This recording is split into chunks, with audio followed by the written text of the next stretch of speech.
बहुत ही इंपॉर्टेंट बातों पे ही सिर्फ हम फोकस करेंगे कि सिलेबस सेम है, सब कुछ सेम है इतने सालों से, फिर भी क्या चेंजेस आए हैं उसको समझेंगे।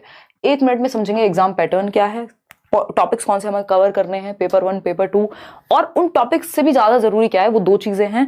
मैं आपको पहले ही ये बात बता देती हूँ कि सिलेबस आपने कितना पढ़ लिया है, 130 नंबर आप कैसे स्कोर करेंगे, 140 नंबर आप कैसे स्कोर करेंगे। अभी कोशिश कीजिए कि वैसे तो इस चीज को आप साइड कर दें जिन लोगों ने तैयारी अभी शुरू की है ना। जो लोग पहले से कर रहे हैं उनको टेंशन वैसे भी नहीं लेनी।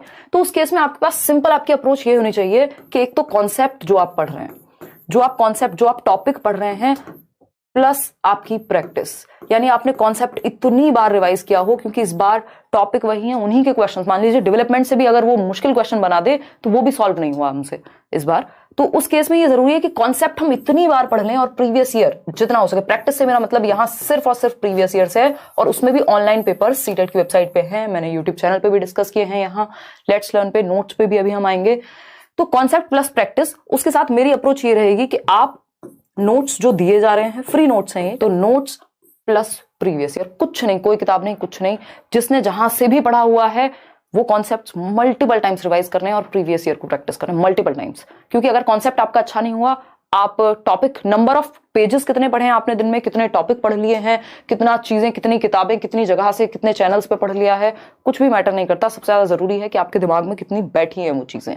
तो कॉन्सेप्ट जितना क्लियर हो सके उसको कीजिए, और प्रीवियस ईयर के साथ प्रैक्टिस कीजिए, ताकि आपको पता लगे उस कॉन्सेप्ट से क्वेश्चन पूछा कैसे गया है। क्योंकि ऑनलाइन एग्जाम में इन्होंने थोड़े से चेंजेस किए हैं, उस पर भी हम आएंगे। एग्जाम पैटर्न फटाफट से समझते हैं। टोटल नंबर जो है आपके वो 150 नंबर का पेपर है, ये बात हम जानते हैं। कितने? 150 मार्क्स का आपका एग्जाम होता है, ये ऐसे ही होता है हमेशा से, ठीक।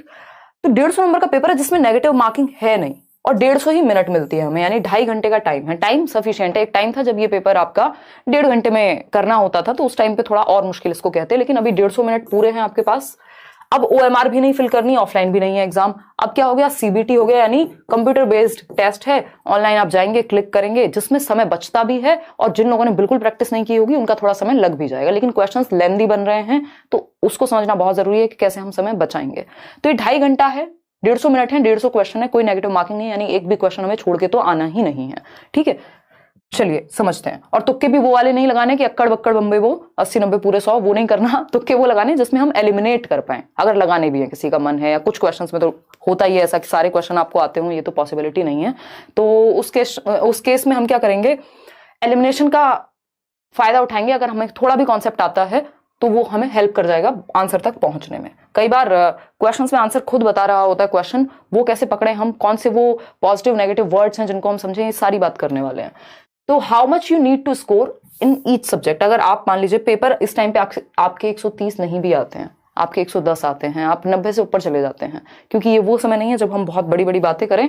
अगर आप मेहनत कर लेंगे तो नंबर अपने आप आ जाएंगे, लेकिन क्योंकि वो 90 की भी वैल्यू उतनी है जितनी 130 की है, अगर आप गवर्नमेंट एग्जाम की बात करें या देने जाएं पेपर, तो ये जरूरी कि इस टाइम पे आप क्वालिफाई कर जाएं। साल में एक बार एग्जाम हो रहा है।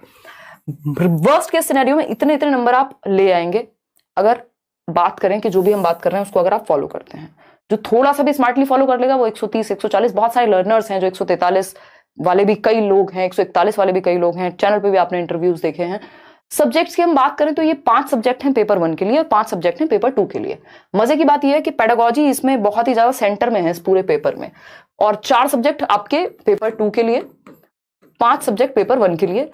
इसमें से जो 3 सब्जेक्ट हैं वो कॉमन है दोनों ही पेपर के लिए, बोथ दोनों के लिए 3 सब्जेक्ट बिल्कुल कॉमन है, यानी 90 मार्क्स तो एज इट इज है, ना लेवल का अंतर है, ना क्वेश्चंस का, ना सिलेबस का, ना टॉपिक का, ना कुछ और।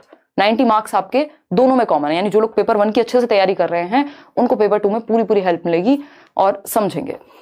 तो CDP यानी बाल विकास हमें पता है 30 नंबर का है, मैथमेटिक्स 30 नंबर का है। मैथमेटिक्स देख के डरना नहीं है, हर एक सब्जेक्ट में 15 नंबर की पेडागोजी, 15 नंबर का कंटेंट आता है। कई बार वो 2-4 नंबर इधर उधर हो जाएगा, पेडागोजी थोड़ी बढ़ गई 2 नंबर की, या कंटेंट बढ़ गया 2 नंबर का। ऐसा होता है, एक सब्जेक्ट कई बार इजी है, दूसरा थोड़ा सा मुश्किल है, तो कोई भी सब्जेक्ट हम छोड़ नहीं सकते, क्योंकि जो सब्जेक्ट हो सकता है आपने छोड़ा हो उसी में इजी क्वेश्चन आए हो उस दिन, ऐसा पॉसिबल है ना, अलग अलग सेट्स में।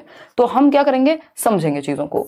EVS की जब हम बात कर रहे हैं, EVS NCERT बेस्ड आता है, तो उसमें 15 नंबर आपके पेडागोजी, 15 नंबर आपका कंटेंट का है। इंग्लिश की हम बात कर रहे हैं, इंग्लिश पेडागोजी 15 नंबर की, और 2 पैसेज आते हैं। ग्रामर का कोई खास रोल है नहीं, और इस समय आप ग्रामर पढ़ने बैठिएगा भी मत बिल्कुल भी। हिंदी की अगर हम बात कर रहे हैं, अगेन दो लैंग्वेज है, कोई भी जो दो लैंग्वेज आपने ली होंगी, जिसमें 15 नंबर का पैसेज और 15 नंबर की आपकी पेडागोजी, दोनों ही लैंग्वेज की पेडागोजी सेम है। और अभी कुछ 10-12 टॉपिक हैं जो हम डिस्कस करने वाले हैं, जिनसे आपका सीडीपी प्लस हिंदी इंग्लिश की पेडागोजी बहुत हद तक कवर हो जाएगी, है ना। मोस्ट इंपॉर्टेंट टॉपिक्स कौन से हैं जिनको आप बार बार पढ़ें, और अगर जिनको आप पढ़ लेते हैं तो आपका अच्छा स्कोर हो जाएगा।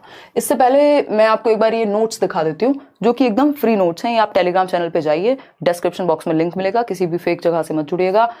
30 आउट ऑफ 30 आप आराम से ले आएंगे। इवन बाकी सब्जेक्ट्स हिंदी इंग्लिश पेडागोजी में भी आपको हेल्प मिलेगी, ईवीएस पेडागोजी में भी हेल्प मिलेगी।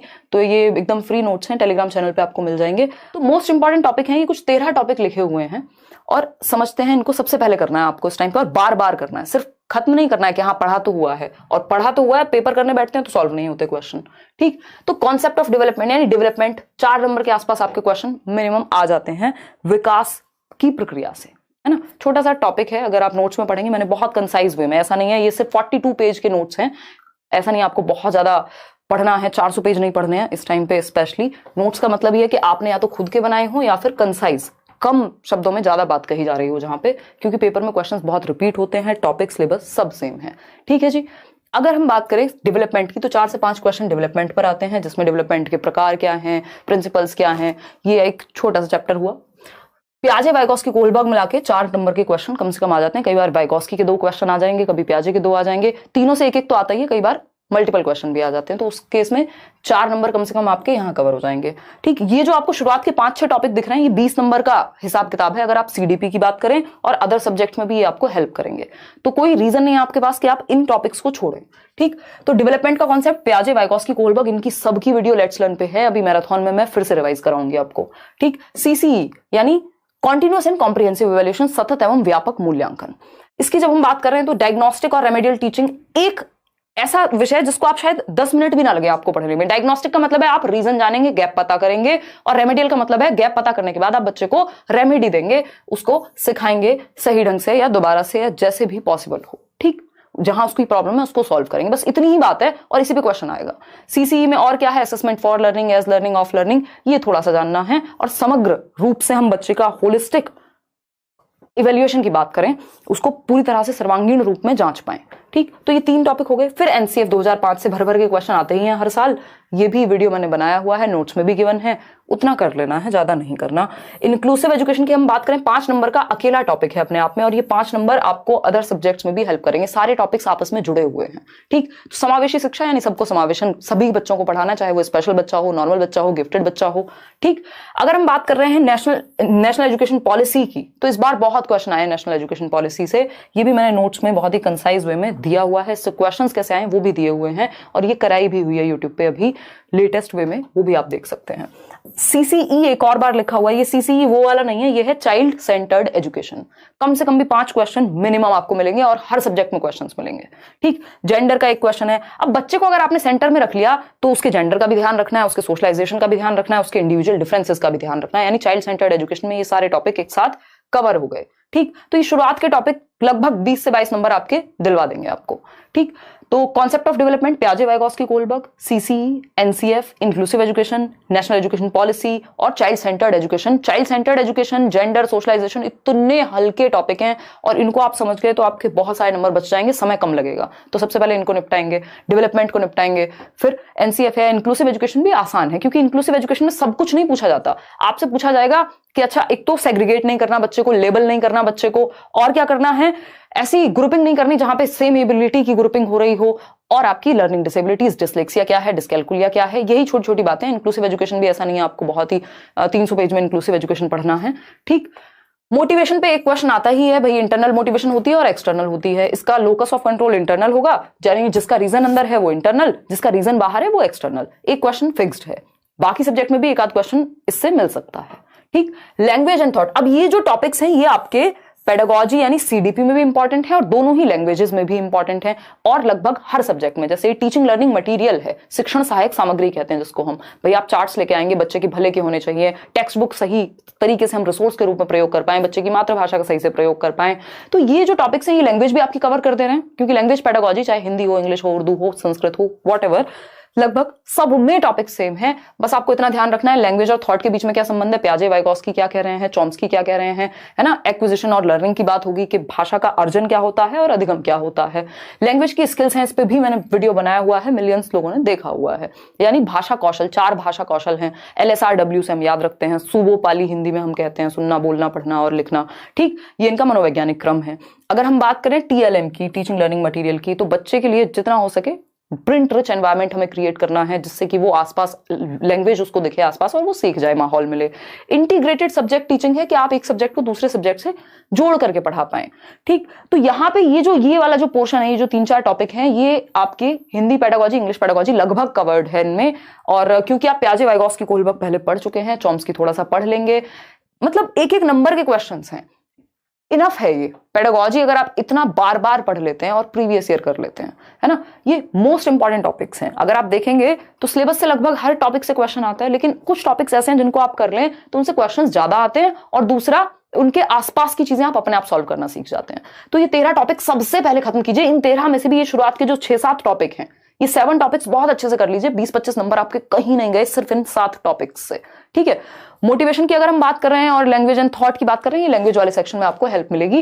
क्लियर बात है, कोई दिक्कत नहीं है ना। लर्निंग और मोटिवेशन एक ही साथ जुड़े हुए हैं, कोई लर्निंग का चैप्टर ऐसा नहीं है आप बैठ के पढ़ने लग जाएं, अच्छा स्किनर ने क्या क्या कहा था, अच्छा अगर हम बात कर रहे हैं किसकी, थॉर्नडाइक की, तो थॉर्नडाइक के बारे में इतना पता हो, त्रुटि एवं प्रयास का सिद्धांत दिया है, 3 सिद्धांत है इनके, मैंने नोट्स में बिल्कुल जितना जरूरी है उतना। अदरवाइज तो लर्निंग अपने आप में इतना बड़ा चैप्टर है, आप पढ़ते रह जाएंगे, है ना। अगर आप पैवलोव के कुत्ते को पढ़ रहे हैं, फिर बिल्ली को भी पढ़ेंगे, थॉर्नडाइक की, फिर किसी के चूहे को भी पढ़ेंगे, तो जरूरी नहीं है, वो लर्निंग उतना डिटेल में नहीं पूछा जाता। मोटिवेशन से लर्निंग कैसे जुड़ी हुई है, लर्निंग एक सोशल एक्टिविटी है, बच्चे को ग्रुप में सीखना चाहिए, एक्टिव रहना चाहिए। अगर आपने ये चाइल्ड सेंटर्ड एजुकेशन में भी पढ़ लिया है तो आप सही उत्तर तक पहुंच जाएंगे। तो ये मोस्ट इंपॉर्टेंट टॉपिक्स हैं, इनको जितनी बार हो सके रिवाइज कीजिए, मल्टीपल टाइम्स प्रैक्टिस कीजिए। 3-4 सेट ऑनलाइन के निकाल लीजिए जो पेपर आए हैं, क्योंकि इसकी लैंग्वेज में चेंज है ना। टॉपिक्स वही हैं, बस क्वेश्चंस मुश्किल बनाए गए हैं। तो जितना हो सके उनको एनालाइज करो, एक ऑप्शन आपको समझ में आए कि कहना क्या चाहता है ये क्वेश्चन। इनको मल्टीपल टाइम्स रिवाइज करेंगे। ये कुछ 13 टॉपिक हुए, इसमें सिर्फ ना CDP, आपकी हिंदी इंग्लिश पेडागोजी भी इंपॉर्टेंट टॉपिक सारे कवर हो गए, ठीक। आगे बढ़ेंगे। अगेन कंक्लूजन जो है आज के सेशन का वही निकल के आता है कि जितना हो सके रिवीजन। अगर रिवीजन के लिए अगर आपने अभी नहीं पढ़ा है तो इतना समय है कि आप जो कॉन्सेप्ट शुरुआत में बताए आज के सेशन में, उन कॉन्सेप्ट्स को मल्टीपल टाइम्स पढ़ लें। कहां से पढ़ लें? नोट्स आपको दिए हुए हैं, मिल रहे हैं, सेशंस हो रहे हैं डेली। होपफुली हम लोग मैराथन्स भी जल्दी ही शुरू कर देंगे, प्लस प्रीवियस ईयर, वो भी सिर्फ ऑनलाइन वाले। जिन्होंने पहले वाले किए हुए हैं बहुत अच्छी बात है, लेकिन अब आप सिर्फ और सिर्फ ऑनलाइन पेपर्स करिए, क्योंकि उनका लेवल अच्छा है। अगर आप उन क्वेश्चंस को कर ले रहे हैं, आसान क्वेश्चन आपसे अपने आप हो जाएंगे। और ऐसा नहीं है सारे क्वेश्चंस मुश्किल हैं ऑनलाइन में, है ना। तो ये जरूरी है कि हम इस बात को समझ पाए। बात रही मैथ्स पेडागोजी की, तो मैथ्स पेडागोजी के लिए क्या करेंगे, एक मैराथन सेशन है, उसको देखेंगे, अभी नोट्स मिलेंगे, उसको पढ़ेंगे। और क्या है, हमें पता है नेचर ऑफ मैथमेटिक्स पे क्वेश्चन आएगा ही आएगा, बच्चों को कैसे डर लगता है मैथमेटिक्स में, क्या प्रॉब्लम्स हैं, वो सब आएंगी। बाकी का जो 15 नंबर का कॉन्टेंट है, क्योंकि हम किसी भी सब्जेक्ट को छोड़ नहीं सकते। कई बार ऐसा होता है कि बहुत ही आसान क्वेश्चन, लड्डू क्वेश्चन आते हैं मैथ्स में, और उस केस में आपको वो, अगर आपने बिल्कुल ये सोच के गए होंगे कि ये तो छोड़ना ही है, तो बहुत सारे नंबर चले जाएंगे, है ना। तो 15 नंबर का जो कंटेंट है उसके लिए मैथ्स में सिर्फ प्रीवियस ईयर कर लीजिए, क्योंकि मान लीजिए एक टॉपिक है, नंबर्स का टॉपिक है, तो वैसा ही क्वेश्चन आएगा, बस आपको वो तो पता चल जाए। तो जहां से भी हो सके छोड़ना नहीं है ना। कोशिश करनी है पेडागोजी तो जितनी अच्छी स्ट्रांग हो जाए, और बाकी एटलीस्ट इतना हो जाए कि काम चल जाए आपका। एक लिटरल मीनिंग है पेपर में, एक कोवर्ट मीनिंग है, छिपा हुआ मीनिंग है, कॉन्सेप्ट से आएगा वो कि कहना क्या चाह रहा है। क्वेश्चन पढ़ के अगर आप समझ गए, आधा काम खत्म। तो क्वेश्चन पढ़ के समझना सीखना है, वो सबसे ज्यादा जरूरी है। तो ये सारी जो बातें हैं वो लाइक शेयर सब्सक्राइब आप कर दीजिएगा। अगर आप भूल गए हो, मैं भी भूल गई हूँ आज, क्योंकि हम बहुत सीरियस बात कर रहे हैं, ये जरूरी है कि आप थोड़ा सा ध्यान रखें। इस टेलीग्राम चैनल पे आपको लेट्स लर्न स्क्वाड पे ये PDF मिल जाएगी, ये टॉपिक्स कृपा करके पढ़ लीजिएगा। इसके अलावा आपको लगता हो कि कोई और चीज है जो पूछनी बाकी है, तो आप पूछ सकते हैं। इन टॉपिक्स को बिल्कुल मत छोड़िएगा। ये जो 13 टॉपिक हैं, ये आपका बेस एकदम बढ़िया तैयार करा देंगे, और नंबर आपको दिखते नजर आएंगे पेपर में, है ना। CDP में पता नहीं कितने लोग 30 आउट ऑफ 30 लेके आते हैं हर बार, और वो जो नोट्स हैं 40 पेज के, उनको आप पढ़ लीजिए। 30 आउट ऑफ 30 तक भी आप ला सकते हैं। 28 तो आएंगे, 27 तो आएंगे। हिंदी इंग्लिश पेडागोजी हुआ, EVS हुआ, ये सब स्कोरिंग है। ये जो 3-4 सब्जेक्ट हैं आपके, ये बेहद स्कोरिंग है।